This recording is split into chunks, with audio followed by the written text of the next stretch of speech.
Yeah, first podcast. Ladies and gentlemen, I am here with a coach, a friend, a mentor, Jiu-Jitsu black belt, Irie Slim. Mm-hmm. How are you, Irie? Or Fine, Slim as we call you, yeah? We shooting anything else? Yeah, we're shooting. We're live. Yeah. Nice. Oh, I got to get on Instagram. I got to show everyone. I told everyone on the group that we was going to go live.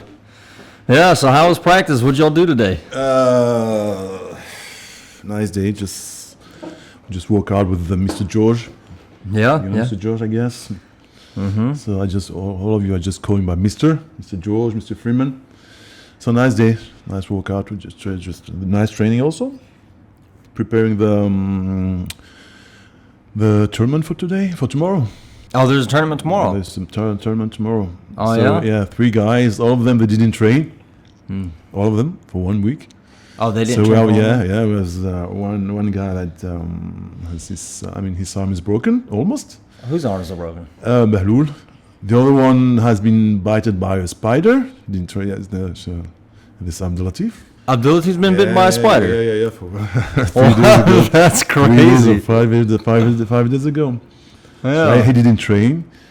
So basically, the third one is Akmal that lost the teeth last time also. So we have a bunch of beautiful fighters for tomorrow. Yeah. Broken fighters. A lot of gold medals. So that's it. So hopefully tomorrow we're gonna see. Yeah. They didn't train basically, most of them, but we'd go. Let's go anyway. Yeah. We didn't train for 1 week. Let's go anyway. You know, I seen all of our brothers in arms in jiu-jitsu compete. Yeah. And now I'm kind of like, man, I think I need to start training more so I can compete. Last time with your long legs, you should do well. Yeah, I need to work on. I've just been trying to work on. I follow a lot of the Gracies, of course, but I follow a lot of other people, and really for me, I just try to have a goal. Yeah. A specific goal in mind. Like if I'm going against an opponent, maybe it's not necessarily about the submission, but maybe more about control. Just for this time, just work on the controlling when you're sparring. Sparring or competition. Yeah, sparring.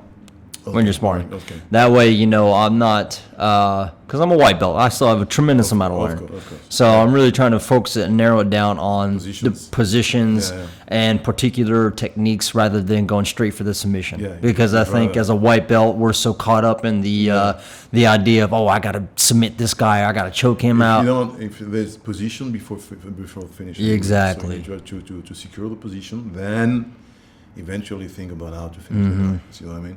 And it's a good habit to have, because when you go when you go compete, you need to secure the positions anyway, because it's all the points are very important in competitions. So you need to get used to this. Get your points first, get your security, get your position, get your points, and then eventually think about finishing the guy. You just only have 5 minutes. And there's many ways to win the game. It's a point game. Basically, it's a point game. Okay, some people, they're going to win only by 1 advantage or something like that. So if you go straight to the finish, sometimes there's a chance you're going to miss it. And if you miss the finish, you're going to find yourself in very bad situations sometimes. So Mr. Akmal, for example, used to rush after the armbar, jumping after the arm bars. And sometimes you find yourself on the floor. And the guys is above you, angry. Angry because they have been almost submitted, and it's the kind of situation you need to avoid. So secure first position, and try to control the guy. Then you can follow to the highest position. If you're on side control, just look for the mount or just look for the back, and then go for the finish. I think my biggest thing is patience. I'm learning to be. Sometimes I do not have patience, especially if I know the guy's better than I am. I do not have patience, and I think I'm trying. Yesterday, I was telling myself during a sparring match with the new guy, bald guy named is Chim. He's from Russia. I looked at him. I was like, I bet he's going to be good. So I was like, you know what? I'll go. I saw him roll, and I was like, okay, I'll give him a go. And I was doing a patient game. He kept getting me into. I tried to get the mount a couple times or stay out of his guard, which I was successful in, but he kept putting me into half guard. So that was the only kind of guard that he kept getting me into, which I was fairly content with. I was like, okay, as long as I'm not in full guard. So from there, I would stand up, break out of his his half guard, and I tried to get him in side control. But he would recover, and he would get me back into side half guard. So eventually, I broke out of it, and I got the Kimura. I got in position for it. Now, he was trying to tuck it into his hip, so I couldn't fully, extend it behind his back. So, but it was good because I was preventing him from, hiding it into his hip, when they tucked their hand in.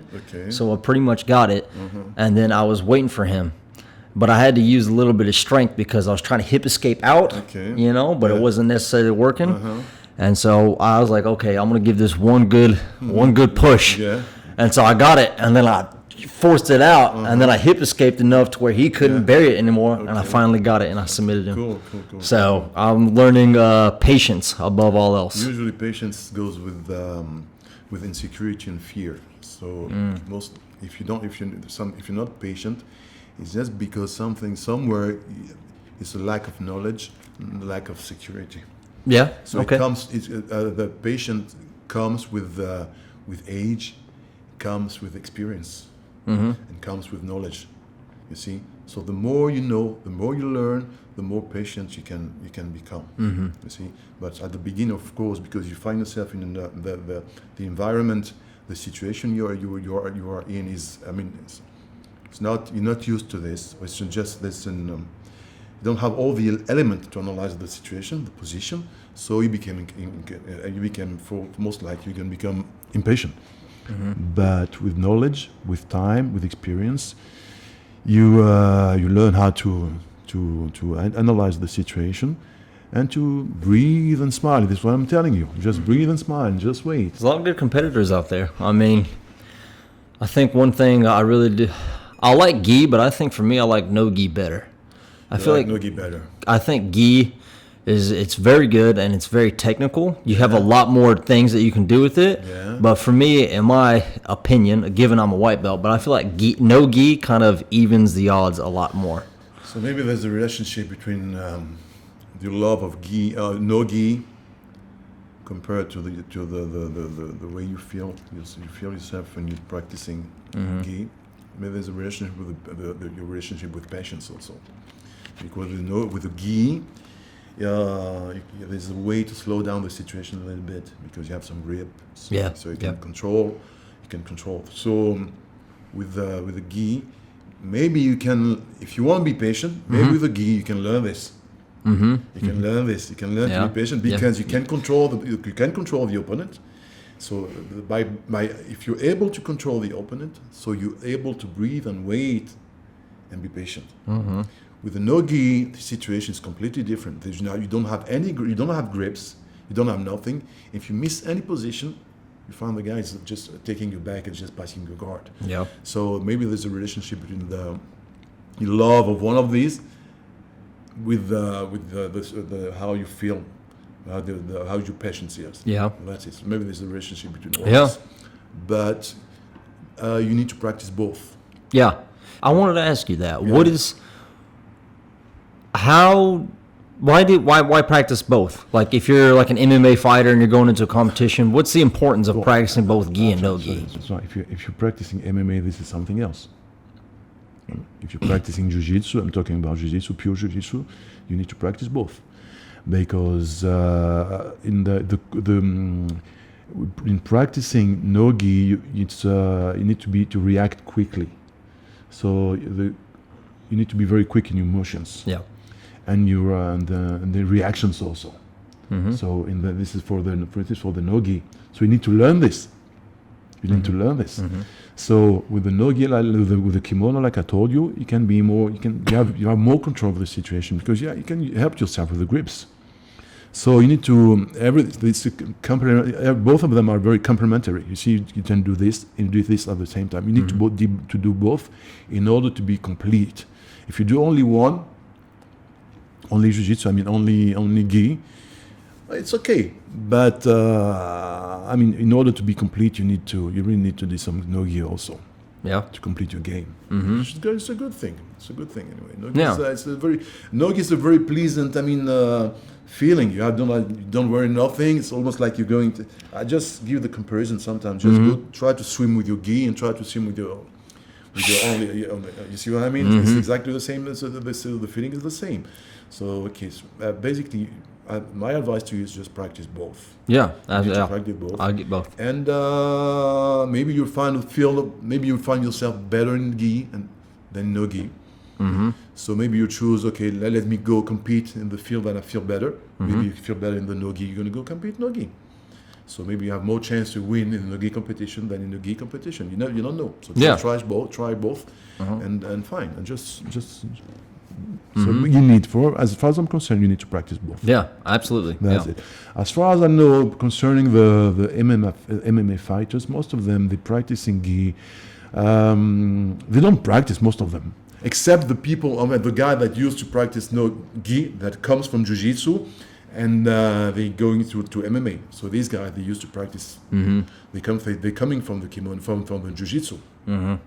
But let's say wrestlers or boxers or kickboxers that do MMA, they need to do jiu-jitsu because of this MMA. Basically, they need to know how to react on the ground.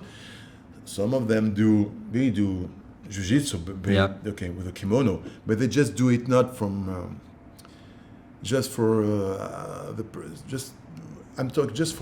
basically for the belts. So they don't practice too much. A guy like John Jones, he's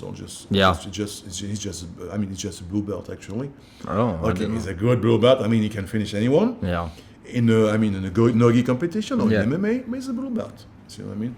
So it's a question of prestige sometimes. Just you have the black belt, and most of them they have the black belt very quickly. You see, very quickly. So they practice. They can practice kimono jiu-jitsu for 6 years and get your black. They will get their black belt in 6 years or 7 years, which is without training too much. Without training too much. But in jiu-jitsu, normally, if you have your black belt in 6 years, like the Mendes brothers, for example, if I remember well, they got their black belt in 6 years. But training from 6 morning to just all day. Just dedicate their whole life. Just training jiu-jitsu, sleeping jiu-jitsu, dreaming jiu-jitsu, eating jiu-jitsu. So they got the black belt in 6 years. I know MMA fighters that don't practice so much. They got their black belt also in 6 years. So the level is completely different. Okay. So that's it concerning the MMA and jiu-jitsu practitioners. There's another thing I wanted to bring up. So we had a little incident on my side about this open mat thing. What's your? Because I don't understand that part. I don't understand the white belt going to other gyms. I'm just going for knowledge because I want to go test what I've learned. I want to go feel other people's, and also jiu-jitsu for me is a form of discipline. And I have sometimes anxiety going onto the mats. Because it's that fight or flight that you're fighting, So I'm choosing to go against an instinct. So I'm choosing to fight. So it's a discipline for me. So I'm pretty much inoculated. I'm immune to too much anxiety at our gym because I know everyone. I'm comfortable. I can go against just about anybody and be comfortable. So for me, when I go to open mats, it's not only me going to test my technique, but it's also a form of discipline for me to face that anxiety and to deal with it. But I don't think that's the message being conveyed when you see some of the other white belts go into open gyms. So what's your standpoint on that? No, basically, everybody's different. Maybe your intentions are different than others. So I know you're kind of entrepreneur, you're doing things, you're moving left and right and so on. So you're just quite an active guy. So your intentions are completely different as far as you're concerned. Let me give you a simple example, just to start from here. So imagine let's say you have a kid or two kids, and every Saturday or every Friday, they want to go to their friend's house. I want to go to John's house. Okay, I want to go there. Okay, let's go. So he's going to John's house. Okay, he's going to meet John's father, and they're going during the whole afternoon, they're going to learn things there. They're going to teach them things there. They're going to educate them there. So the things that they're going to learn there or see there are not the things that you want to give to your kids. I guess you will not be very happy when your son will come back home. Yes, I did this with that. I did this with this. I'm sure you're not going to be happy about this. Okay. So this is simple comparison I'm giving you. So of course, white belts are not kids. I mean, they're grown men. Well, of course. You can have a white belt that's, it's but an in the sense of jiu-jitsu. Okay, just talking about that, just to make it sure, to make it clear. The guy is maybe an entrepreneur, maybe he's a banker, a director, you see what I mean? Maybe he's a coach also, maybe he's a coach in another field. I mean, maybe he's older than his trainer. You understand what I mean? But he's still a white belt. So you need to understand my position as a coach. Okay, the position as a coach. You try to there's a little bit of ego inside also, of course. Okay. This is the position of the coach. So you have your guys that they start jiu-jitsu with you. They start jiu-jitsu with you. Yes, you did. So okay, you try to teach them things that you think are good. Yeah. Okay, with the technique that you know, the philosophy that you have, and the methodology that you have. Okay, this is the first point. And when you see them going outside, knowing that they're still white belts, I mean they're still fresh. Yeah. Anything can happen there. Anything can happen there. Oh, so you can give any kind of knowledge somewhere. Okay, this is how you do an armbar. Okay, this is how the coach told me that I do an armbar. You go there.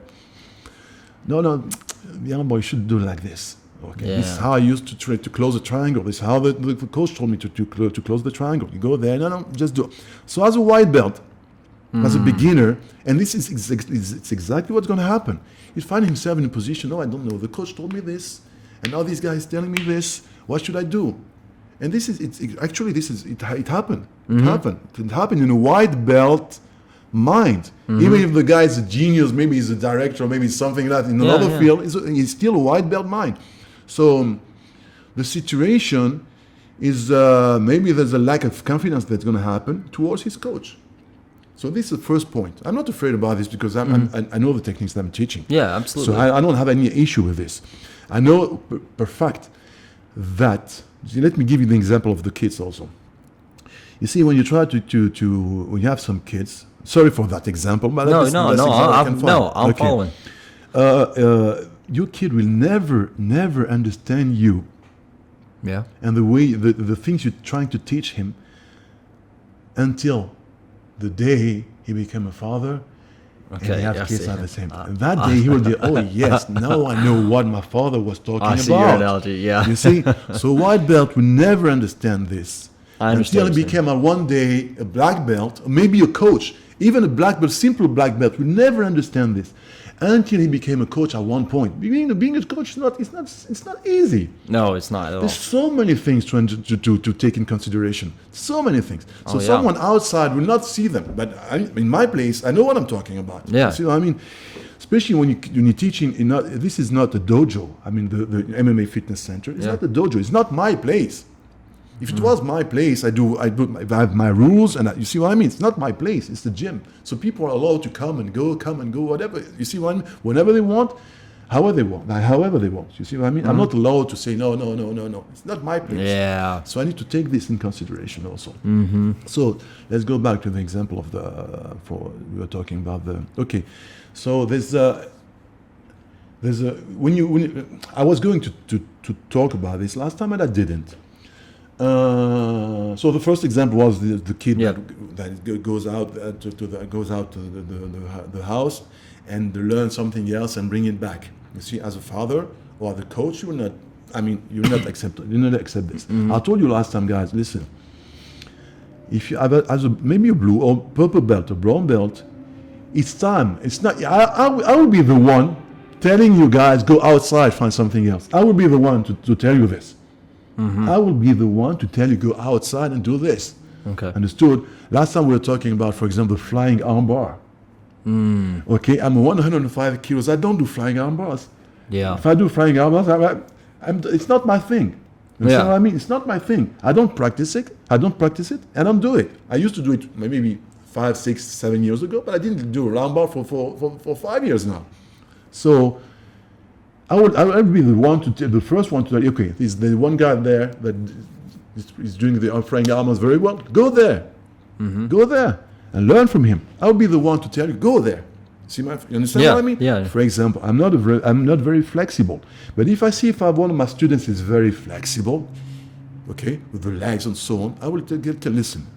You're gay. Maybe you should try this Eddie Bravo stuff, 10 planet stuff. Yeah. This rubber guard or all this. I will be the one to tell him, go there. You understand what I mean? Even if there is a gym of, let's say, an Eddie Bravo gym next to me, I will tell him, listen, go there. I don't need you here anymore. I don't need you here anymore because do you understand what I mean? Yeah, because I'm not the things I'm going to teach you. Okay, you're going to learn something, but it's not for you. You can do better than this because you're flexible. You can use this. I'm not the one. I'm not going to teach you this. Go there. He will teach you this. You understand what I mean? So this is. But before we understand this, there's a period from the white to the blue belt. Then we go. Okay, there's some basics to know. So the guy that will do, the guy that can do rubber guard and all this flexible stuff, yeah. So the guy that can do all this flexible stuff and all this, he needs to learn some basic stuff. He needs to learn because we're talking about knowledge first. So Jiu-Jitsu is first knowledge. Okay, you learn first, then from the whole knowledge that you have, maybe the things that you can practice better, that suits you better. Understand what I mean? So you can learn everything, so you know what is available, and then you choose your direction, what is available and what is good for you. So you go through what is good for you regarding your physical abilities. You see what I mean? So if you're very flexible, it's okay. You should go from this way. But first, you should know everything first. I mean, the minimum, the basics, what is available. Then choose your way, and I'll be the one to push you there. Understood? So the first issue was this one, about avoiding to see my guys going outside. Plus, you remember this issue. We have everything we need in our gym, basically. We have everything we need. We don't need to go outside. Actually, we don't need to go outside. I'm talking about white belts, beginners. Okay? But I can understand that someone wants to discover things. Of course, I can understand this. But my position as a coach, that's it. My position as a coach, I'm not the one. I shouldn't be very happy with this. You see what I mean? Especially when my people are going, they're leaving the place they could be in, and they're going elsewhere. And when they don't need to. You understand what I mean? So it's exactly the same example. You have your kid, he has everything at home. You have everything at home. You have the books, the TV, the kitchen, the fridge is full. Everything is inside. He has everything. He can bring his friends at home. He want to go outside. You understand what I mean? You have everything. Bring your kid, bring your friends. Anyway, it's quite a selfish attitude from my part. No, I see what. But you understand my point. Yeah. Plus, when you learn Jiu-Jitsu, there's only one word in Jiu-Jitsu you need to learn, which is more, and this word exists only in the BJJ vocabulary, nowhere else. The word is creonte. Creonte. Just go on Google and just write creonte. This word exists only in Jiu-Jitsu, nowhere else. So creonte is the guy that used to train with his guys, with his coach, and suddenly decided to go somewhere else. You do this in Brazil, you're done. I Done. heard. I saw a video last time. It was an MMA gym club, and one of the guys, he left to another gym. What happened? His coach found him and they fought. They fought in the street. He found him and they fought in the street. Hey, he shouldn't, of course, he shouldn't. Just to make you understand the level of this issue. You see, where I can go there in Brazil. You see, so you need to learn this word. Okay, there's so many things to learn in Jiu-Jitsu, but if you don't know this word, you need to.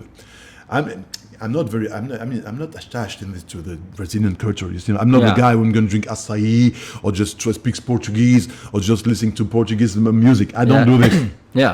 You're yourself. I don't use it. I'm who I am. I take the knowledge from everybody, but I'm not the one that goes. The day after I became Brazilian. I've never been to Brazil. I don't speak Portuguese. I don't listen to Brazilian rap music. Yeah. Okay, I don't drink acai. I hate this. So it's not my stuff. Yeah, it's not my stuff. I tried it but too. I can understand this attachment to the gym, to the coach.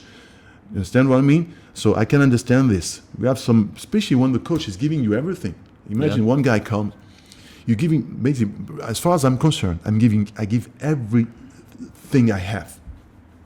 Okay, let's say the few that I have, I give it completely. I'm not hiding anything. I'm not asking anything. I'm not asking too much. I'm nothing.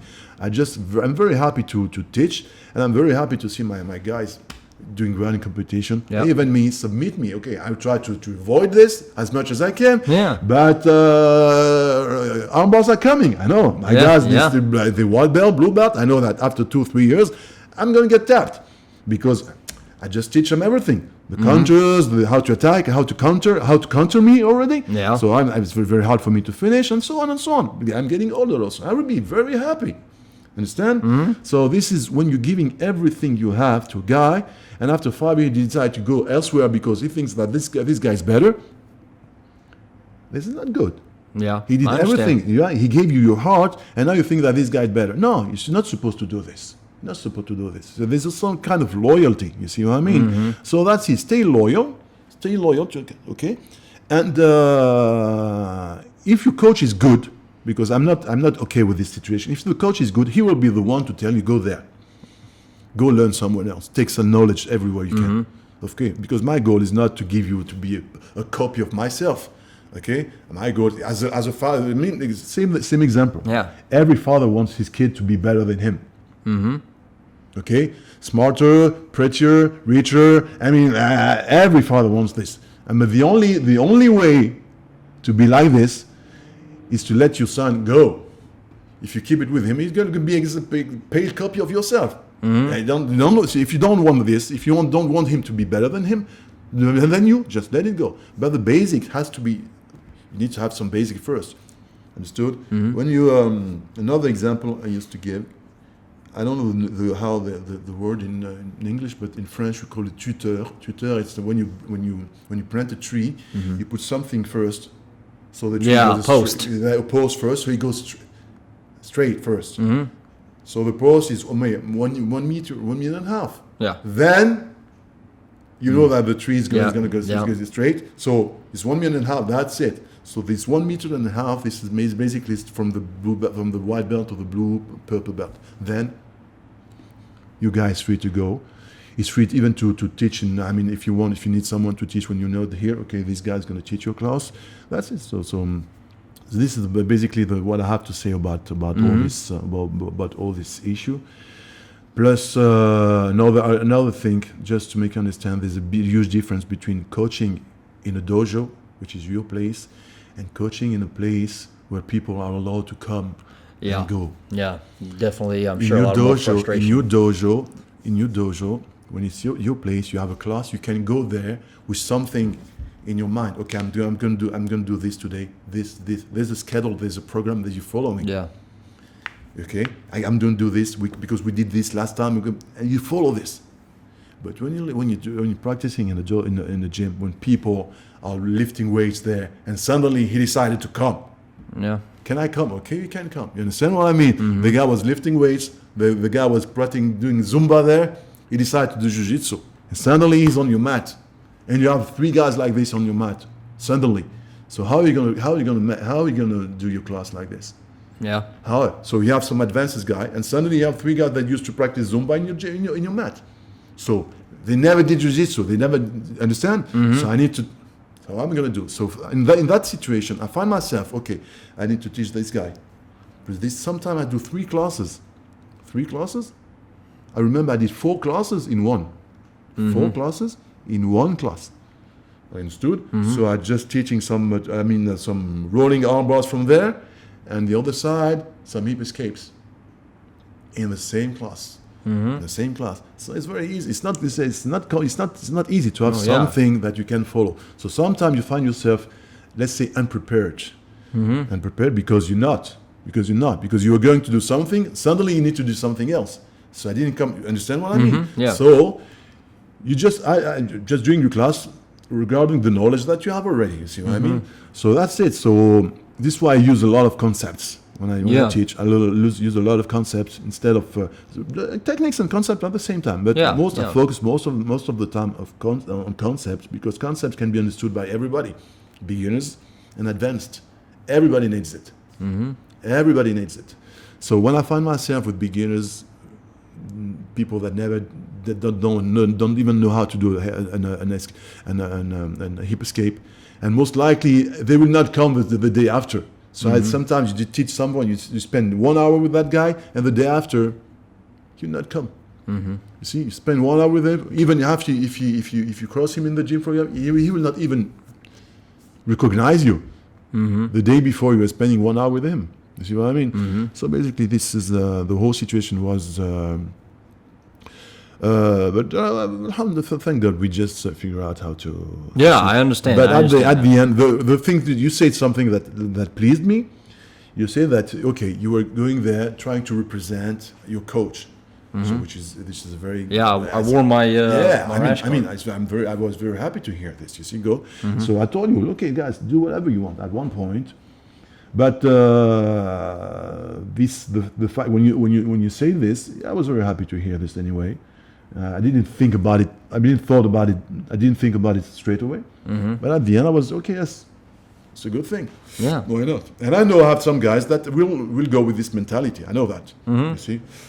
So basically, it was anyway. Figure out at the end we find out. My only thing, my standpoint on jiu-jitsu is as I progress further in my understanding of Bron is that I originally got into jiu-jitsu, of course, at the documentary that I did because you genuinely sold me on the idea. You know, I liked what you said, and I was familiar with it, but I didn't know much about it. I didn't know about leverage, timing, and technique. I just two guys trying to rip each other's heads off, you know. So kind of gay stuff. I actually did wrestling for like 2 weeks back when I was in high school, but that was not that kind of behavior wasn't cultivated. It wasn't nourished enough. You know, nothing against my mother, who I was raised with. Nothing against her. She had her hands full a lot. But I went to swimming. So, but I wish now I would have stuck with it because I would have been an even better jiu-jitsu practitioner. Well, still time. But back on my standpoint, as I progress further, I originally got into jiu-jitsu was because I wanted to learn self-defense. Like how to protect myself from getting punched in the face, how to, be able to hold down and protect myself from an opponent. But UAE has a lot to offer in terms of sport jiu-jitsu. So when I branch out further, it's only because I want to learn more self-defense.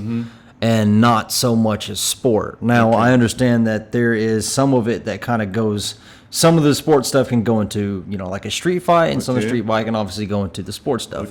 But I think you would agree that there are some techniques that don't work in the street, and there's some street stuff that's not going to work in things. So my whole standpoint is if I ever branch out, it's because I want to learn more of the self-defense aspect. Because I look back, on the world and what's going on, and I'm like, things are just kind of crazy, and at the end of the day, you don't know what's going to happen. So it's better to be prepared, whereas something happened and you're unprepared. So basically, MMA is the good thing for you.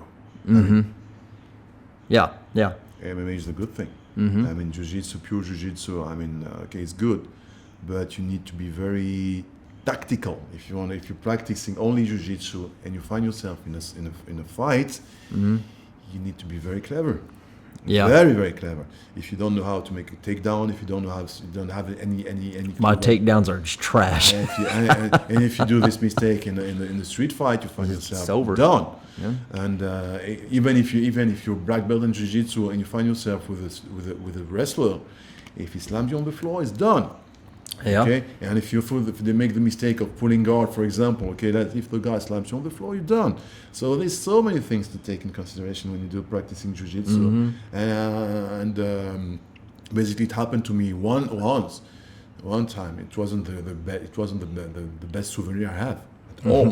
See, at all. Souvenir. I wish I would have apply some jiu-jitsu technique. I did. Basically, I did. But if you really want to defend yourself, find yourself. MMA is a good thing, of course, because you're learning how to punch, how to avoid punches, how to do takedowns, and how to apply. Effective jiu-jitsu on the floor. You're not going to do the mistakes of doing some rolling stuff or just So that's it. So the things that we're doing now are good, but some things have to be avoided. Yeah. So even a stupid example, for example, example that happens sometimes in jiu-jitsu. You use your head a lot to post. Yeah. When your hands are there, when you fall, for example, the guy is bridging just to post. You're going to put your head on the floor. Yeah. If you do this mistake on the street, you post your head on the concrete, you're done. Yeah. You see what I mean? So this is this is a habit that we have, and which is a very bad habit in jiu-jitsu school. Okay, it's nice. Yeah, the guy was going to sweep me. Puff. He didn't sweep me. But you do this in the concrete. Yeah. You post your head on the floor. Yeah. Like that. Yeah. Like that. You're gonna have a whole lot more cauliflower here. You're done. Just put your head on the floor. You're done. So these things that we need to avoid. The best thing I told you last time is to avoid fights at all. Just to avoid fights. Yeah. Or if you use jiu-jitsu, you need to be very, very, very clever and very aware about all this. And this needs a little practice. You need to practice. If we don't practice jiu-jitsu on the street, if we don't practice just on the concrete, let's do some class on the concrete. Let's go out. Let's do some class on the concrete. Let's see how you find yourself back when there's no mat behind you. Okay, when you put your knees on the concrete, how are you going to react? Oh yeah, you got to be careful with that. Of course, you're not going to put your knees on the concrete when you fight.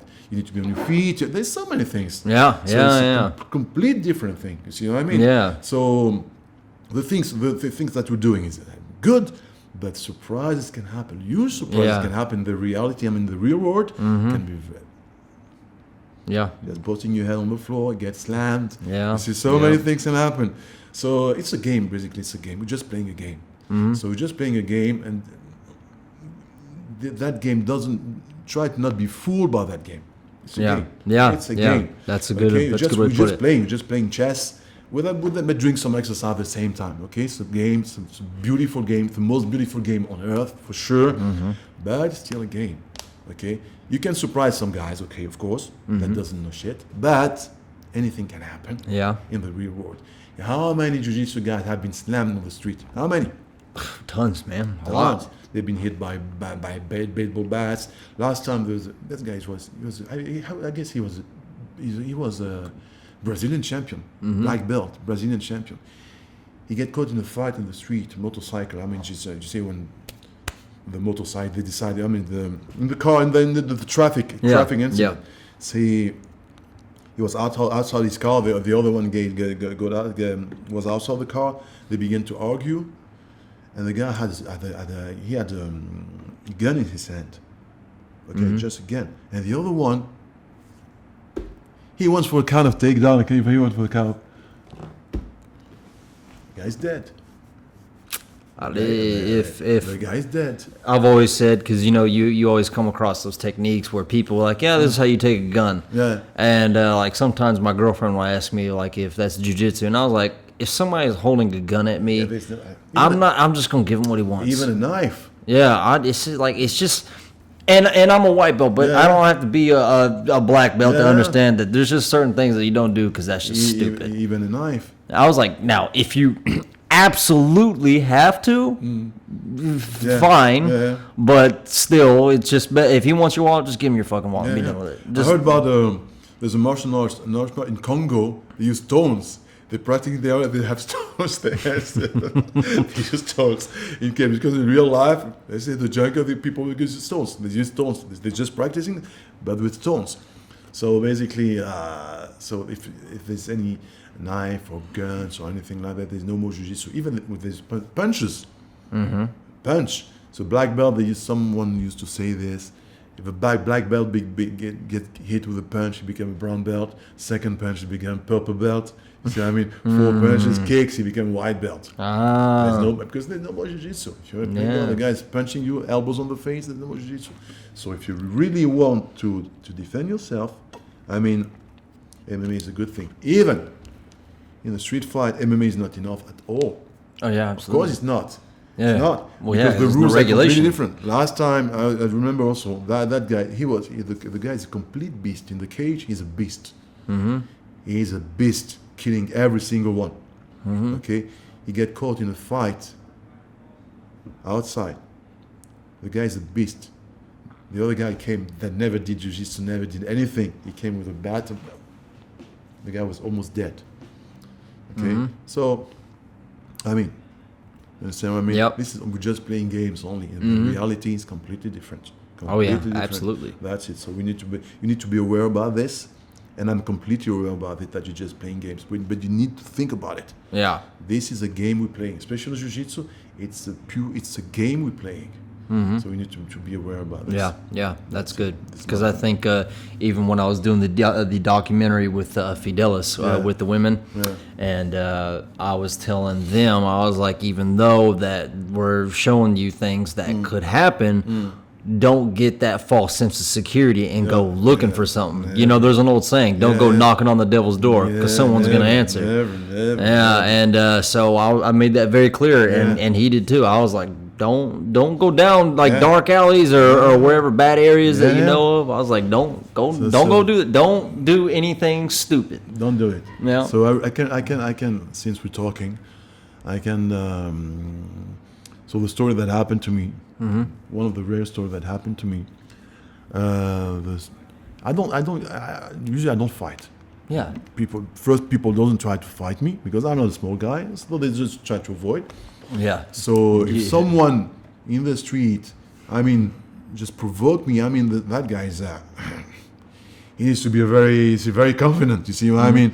So what happened, I remember, so I was in the car altercation I used, okay?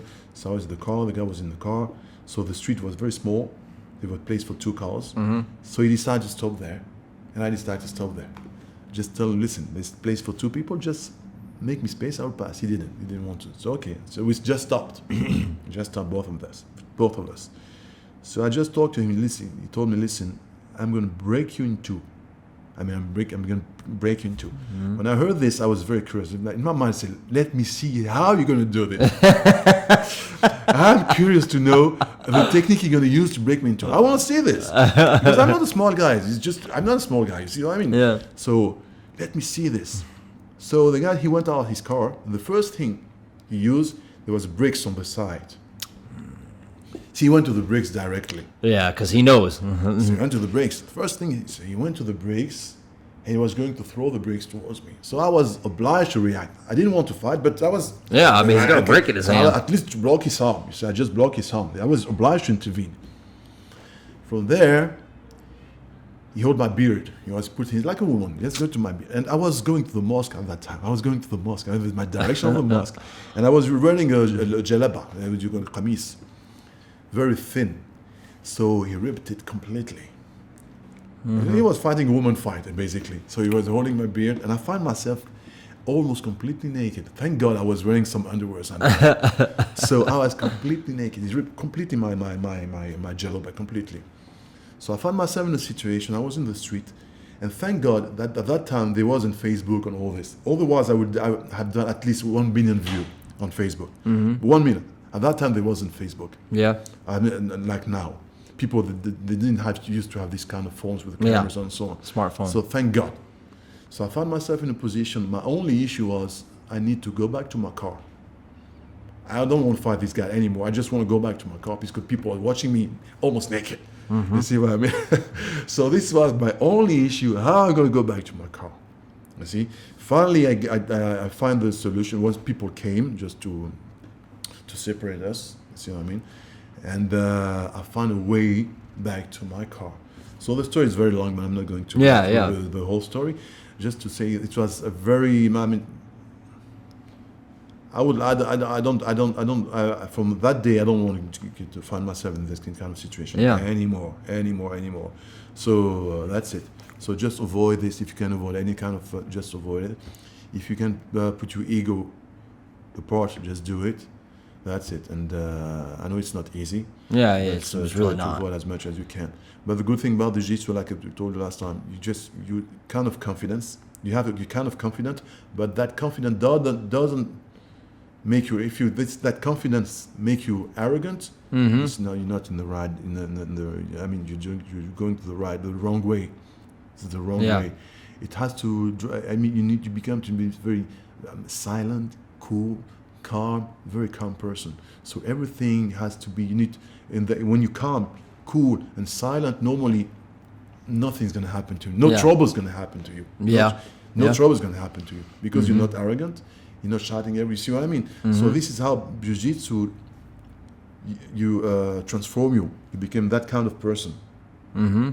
You became that kind of person, calm, confident, but cool and smiley. See, so when you become that kind of person, nothing can happen to you. Not because you can you can defend yourself. No, because no troubles will happen. No troubles will happen because you have this attitude. Plus, people can see in your eyes that, okay, there's no fear in that guy. I mean, there's no fear in that guy.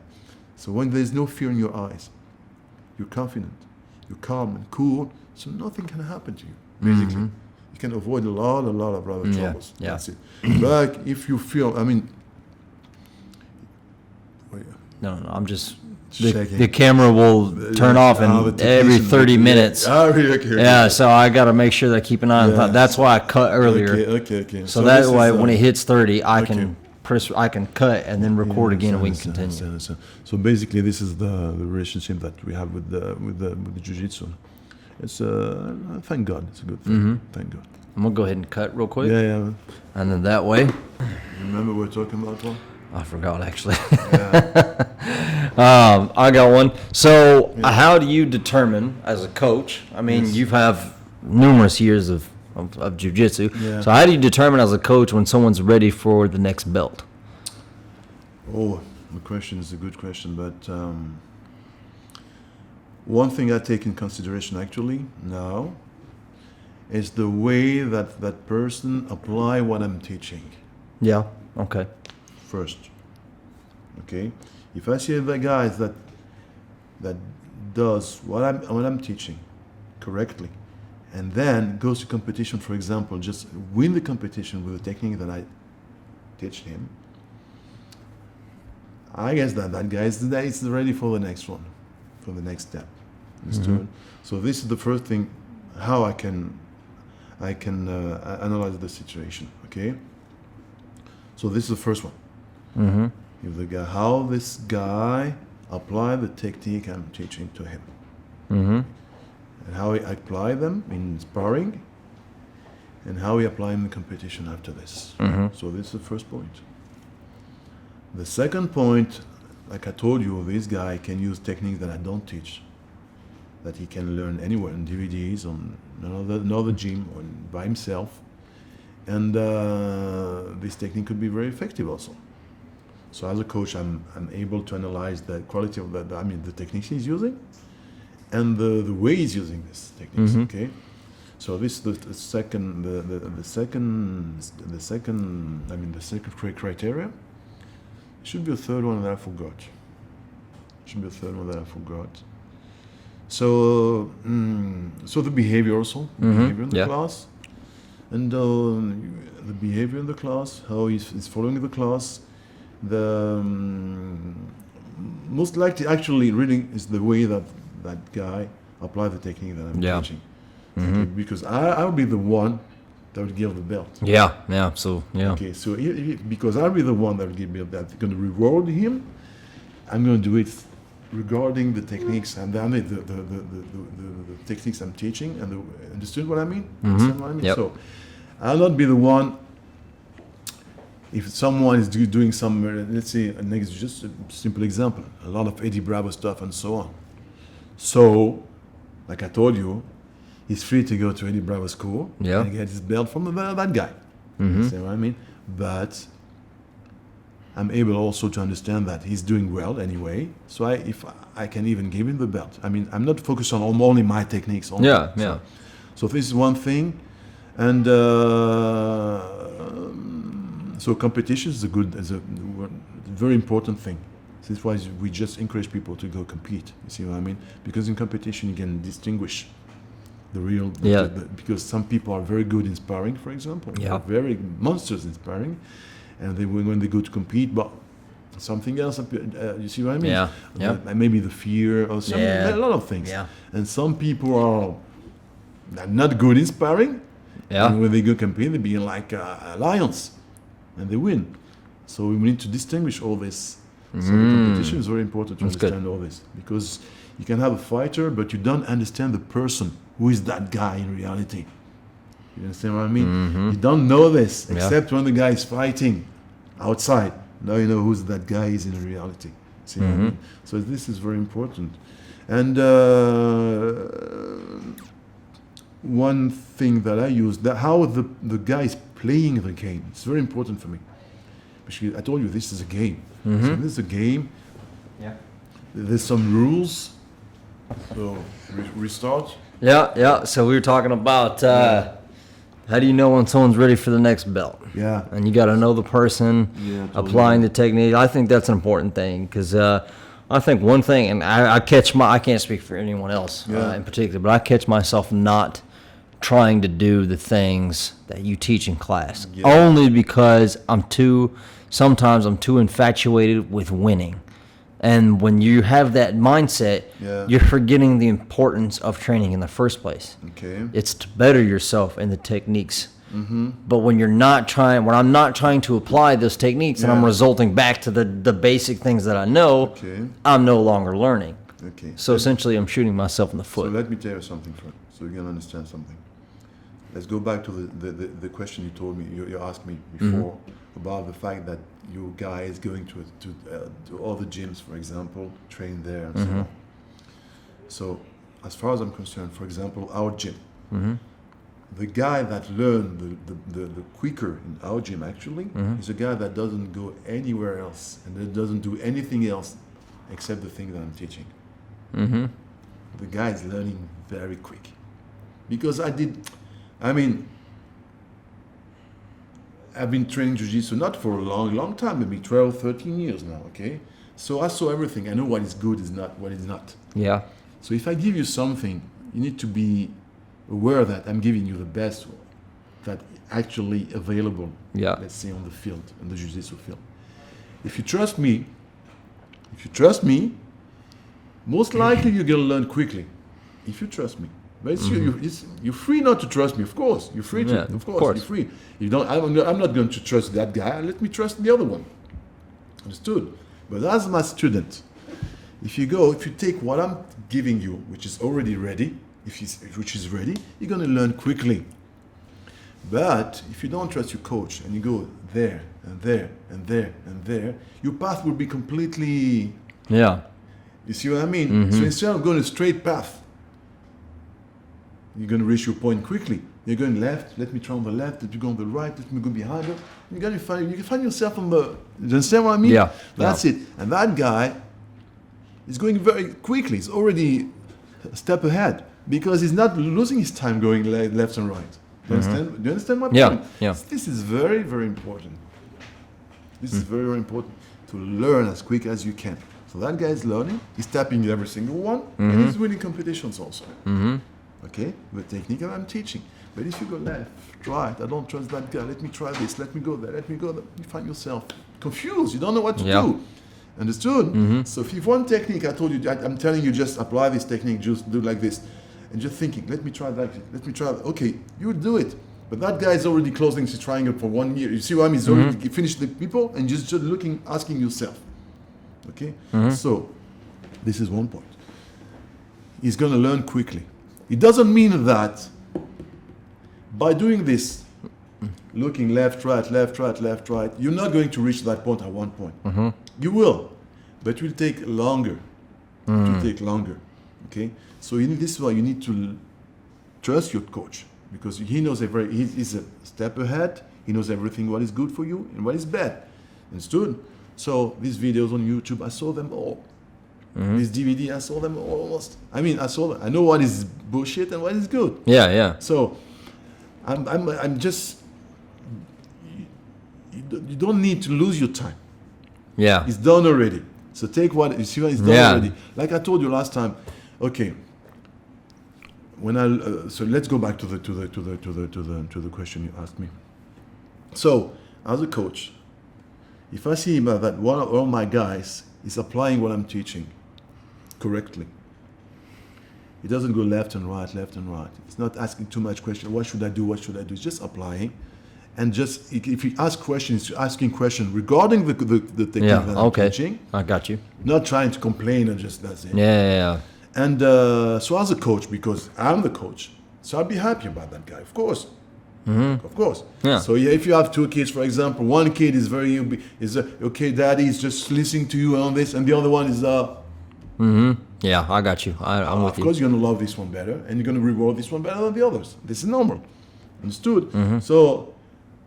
So if the guy is just applying the techniques I'm teaching, plus he's going to apply these techniques in competition with my flag, let's say, and winning there, well, should I'm very happy for that. You see what I mean? So this guy deserves, of course, he will deserve by the results, not only by my appreciation. Yeah. No, by the results.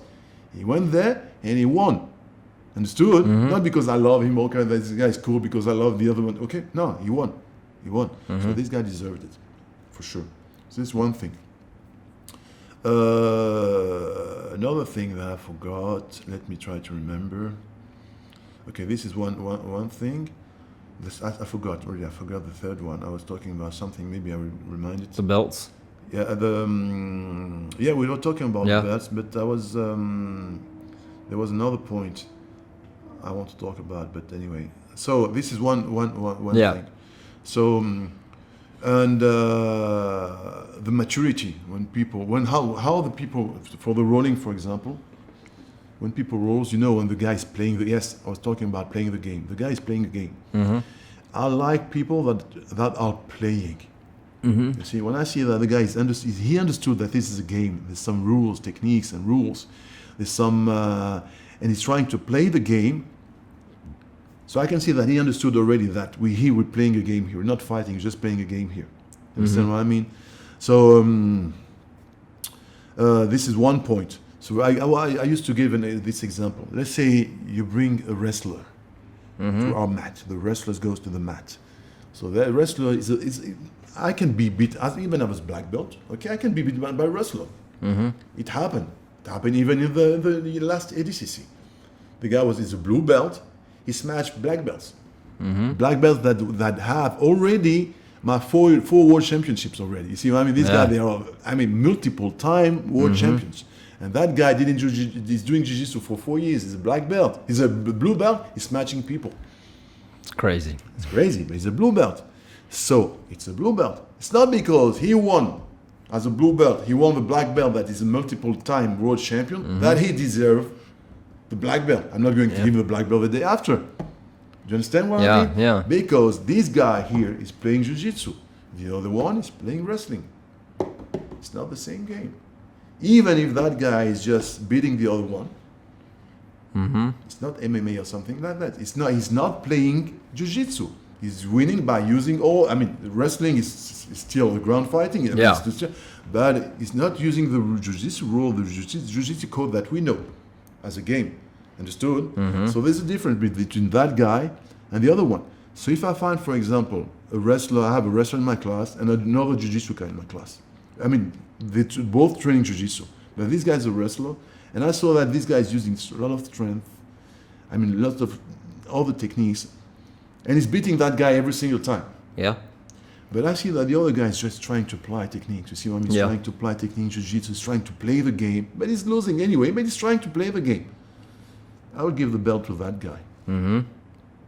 Okay. Yeah. But to be fair, also, I would need to get the other one, because if I ask myself, I'm just matching that guy. Why should I? You see, but just to understand that. Yeah. In my mind, this one deserves the belt. Yeah. More than the other one. Yeah. Because this guy is playing the game. The other one is just matching everything. Yeah, he's actually trying to playing learn the techniques versus just using what's at hand. It's a game. Yeah. It's a game. This guy is not playing the game.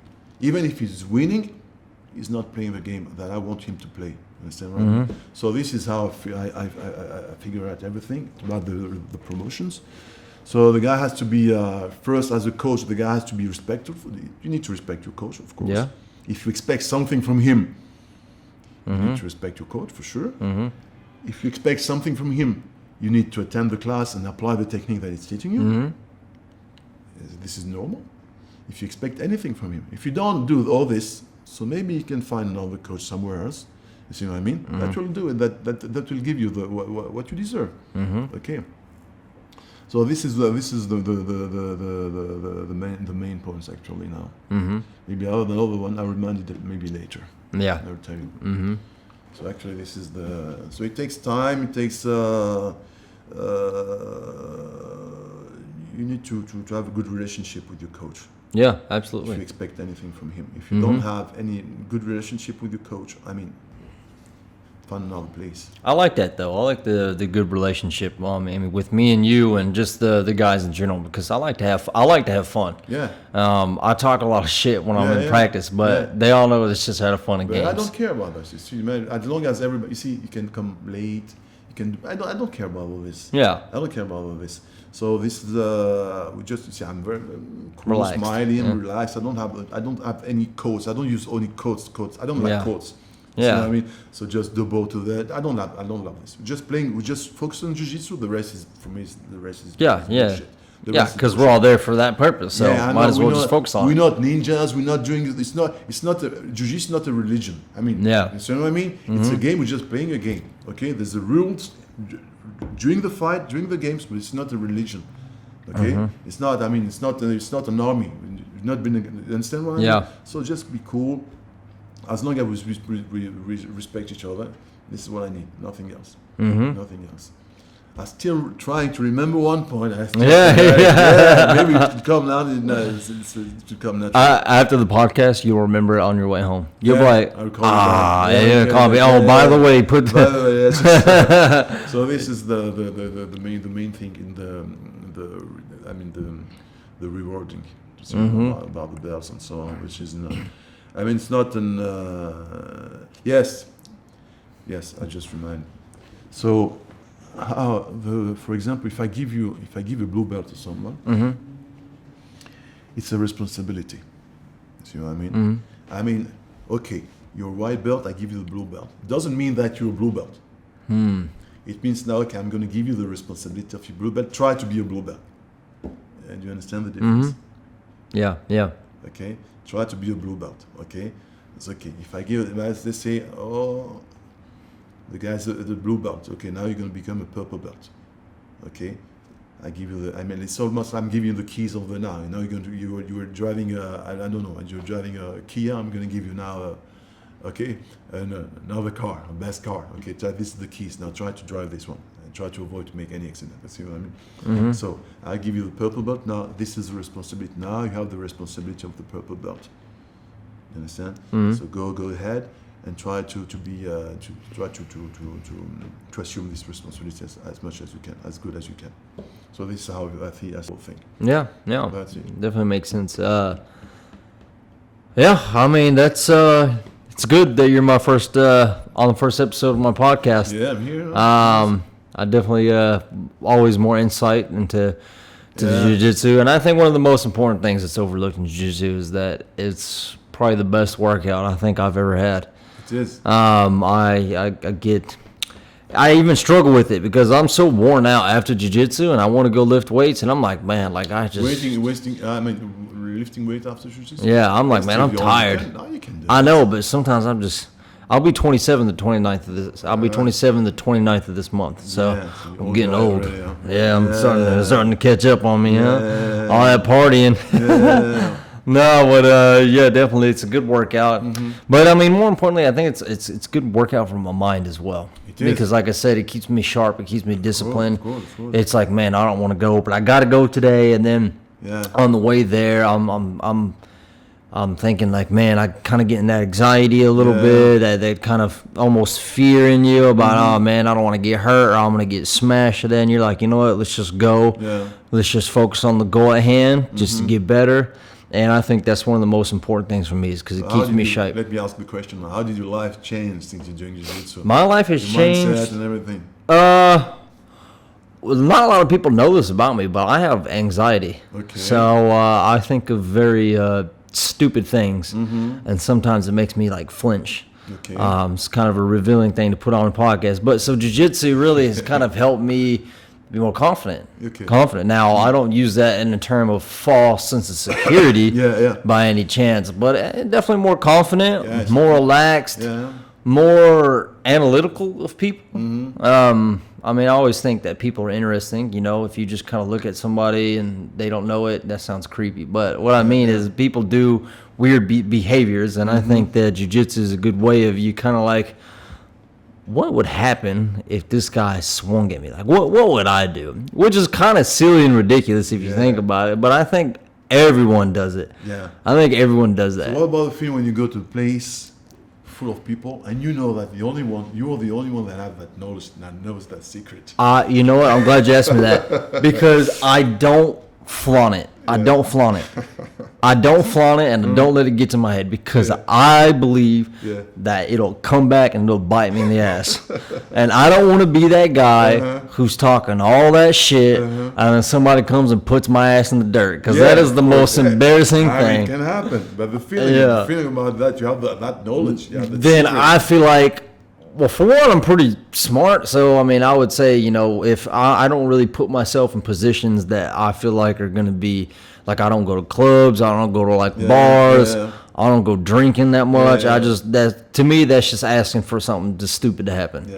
You know what I'm saying? And so I usually try to avoid those things. But if I am in a room and I'm like, okay, I'm the only guy here that knows jiu-jitsu, I'm like, okay, well, let's just hope that nothing goes down because this guy could pick up a bottle, anything or he could pick up a brick, or he could come back. It's just a psychological thing. You see, it's just a psychological. Everything is psychological here. But nothing, because even most of the people that used to do martial arts, masters, the masters, they're doing Aikido, Jiu-Jitsu, anything for 20, 30 years.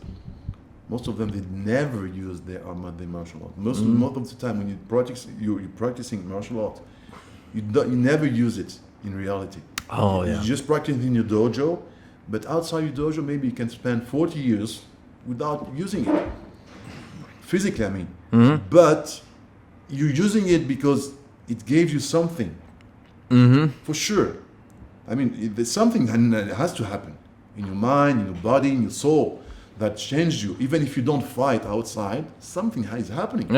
Something is happening. So this is the mystery. What is happening in reality? What is happening in reality? That guy is practicing the martial art. He will never use it outside for 40 years, but at the same time, he's using it. I've had to use jiu-jitsu one time. Did you see what I mean? I've had to use it one time, but it was kind of my fault. And it wasn't that, it wasn't, it was that day I messaged you because I was like, I don't know how my coach is going to take this. Like, he might be mad at me that I'm over here using techniques on people. But no, I was in the wrong. I was provoked, but I was still in the, what's that called?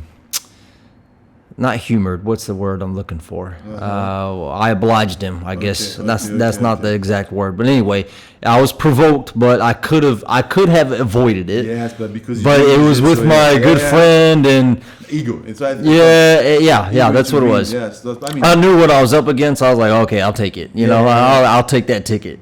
But I shouldn't have went to that level. But it's a beginner mistake. It happened. It was we got into a heated argument, and we were in class. So when the break got called, my stupid ass went over there and was like, "All right, well, let's see that. I'm here."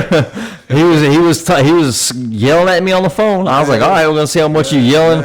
You know, so, but that's the wrong way. So I went up to him, and he's a very good friend of mine. He's going to laugh when he hears the story. He's actually going to be mad at me, but But I went up to him, and he was sitting down, and I pointed at him, and I was like, dude, you're being petty. Except I said it way more aggressive. he jumped up out of his seat. I smacked him, which I shouldn't have. I was in the wrong for that. I was from point A to point B. I was wrong. The good thing about let me give you an example. You see, when playing poker, there's a lot of bluff in poker. Yeah, yeah. Okay, the good thing about jiu-jitsu, we can bluff, but knowing that you have good cards. Yeah. See what I mean? So we're just playing. I'm sure that my cards are good. You see what I mean? So we have 5 people here, and we can just play. And I'm not right that my cards are very, very good. So if we need to put the cards on the table, most likely I'm going to win. That's the best way to explain it. That's but at the end, nothing's going to happen. We're not going to fight. Nothing's going to happen. But I know. So when the relationship you have with people, so. If they try to, you see, when in poker, I put 100, okay, I put 200. The more they go, you're gonna follow. Oh yeah. The relationship with people. So that guy gonna put 200. Okay, I put 300. Yeah. Okay, I put 500. Okay, what? I put 500, 600. I know that my cards are good. So at one point, people will. Okay, I stop. The other, I stop. You see what I mean? So at the end, you're gonna win without even showing your cards. That's probably the best. That's the best way. That's gonna stay with me forever. Without even showing your cards. I don't need because this is self-confidence. I know that my cards are good, and I can follow you guys wherever you want to go. I'll follow you. So at one point, one of these guys, they were okay. I stop. This guy, man, he's never stopped. I try to blah blah blah. He doesn't stop. I'll stop. So this is how it changed your life. I'm not talking about only physically. It's changed your life, and even the good thing about the relationship between people, even if you don't admit it, it's very physical. Everything is physical. Yeah. So the small guy doesn't talk, even with just business. It's only business. But the guy is 1.50 m. Okay, the other one is 1.90 m. I mean, there's something physical here. You see what I mean? It's not the same. It's not as it's something physical. So if you know that you have this in your mind, you feel like very comfortable in any situation, and the fact that you're comfortable, even if it's not because of your martial arts you're practicing, you'll be comfortable in any kind of situations, because at the end, everything returns to physical. Yeah. To physical. Yeah. See what I mean? So you're able, because you have this card in you to follow anyone, anywhere, at any time, without backing up. You see what I mean? So this is give you a huge advantage in the relationship you have with people. This is the good thing about jiu-jitsu. And you will never use it, and you will never show your cards somewhere. It's actually, I've actually gotten my girlfriend into it. She's wanting to start jiu-jitsu. She kind of had an accident a little bit, completely unrelated to jiu-jitsu. So she can't start just yet, but as soon as she's ready and healed, she wants to start. Actually, for me, jiu-jitsu is, it's a mandatory sport for women. Oh yeah, I think it's perfect for women. Just because we're just fighting on the back. Yeah. So the worst situation for the woman is to be on her back and someone trying to wrap. Understand what to wrap her. So this is the best situation. Sport has to be practiced by every woman. You see, this is the worst situation. You find yourself on the back.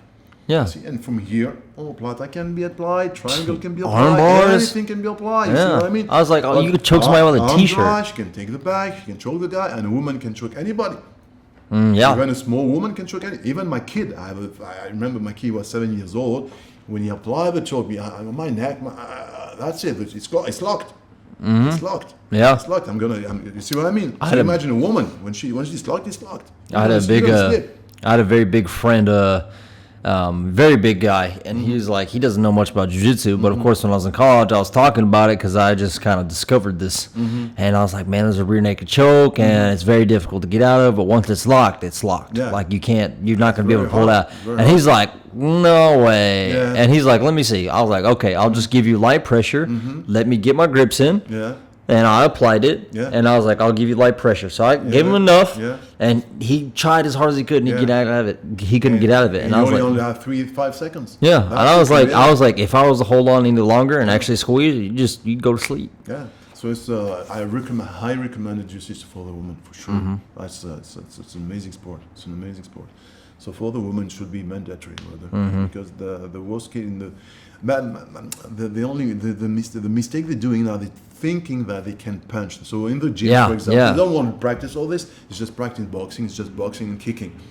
Okay, if you want to work out a little bit, but you lose some weight, that's fine. Sweat a little bit, but don't think that in the worst case scenario, anything happened in the street with one guy is trying to punch you or to harm you, you will use your. Yeah, she can't use her strength. Not all women can use their strength. Against every man.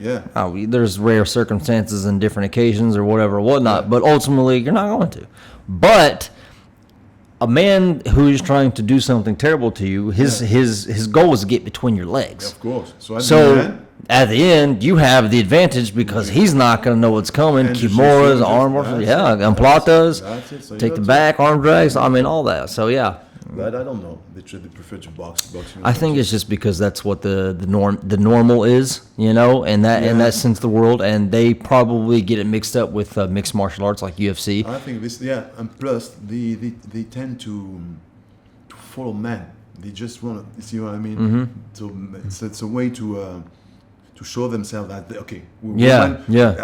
women power can box also. This is not for you. Girls, this is not for you. You see what I mean? This is not for you. This is a man stuff. Okay, a good girl, she can. We saw a lot of videos on YouTube of girls knocking out guys. Of course, it can happen, but at the end, if you want to box with a man, he's stronger than you. His punch is stronger than you. So, but you can surprise. You can use the jiu-jitsu and surprise that guy. He's going to be in for a hell of an awakening. Exactly. So this is actually okay. They just want to punch them. Just go for it. So that's jiu-jitsu is a good. I'm happy that something changed in you. It's always. It's exactly what happened to me. I don't even remember the way I was before. The man that I was before practicing jiu-jitsu. I certainly don't have the same courage at all. For sure, 100%. I don't have the same courage. I'm not the same person at all. So thank God. This is a good thing. This is a good thing that happened to me, and I'm very grateful about this. That's it. But it's quite a kind of obsession. Just to give you an example, yesterday I didn't sleep at all. Almost, I was dreaming about taking back of someone for all 4 years. I've been there. 4 hours. I from 12 o'clock to 4 o'clock in the morning. I was just practicing some back take in my dreams. You see what I mean? I was so this is the bad thing about jiu-jitsu. Okay, it's a good sport, but I've been up at night. It's not. Sometimes you try to, but it's very, very hard to avoid this. Well, Slim, thank you for being part of the first episode of my podcast. My pleasure. I owe you this. This video you did. Which was a very, very. We'll definitely. I'll definitely probably be rearranging the camera angles, and then we'll have you on for another episode. But thank you, Slim. My pleasure, bro. My pleasure. That's it for us, and we'll see you soon. We're out. Inshallah. Nice.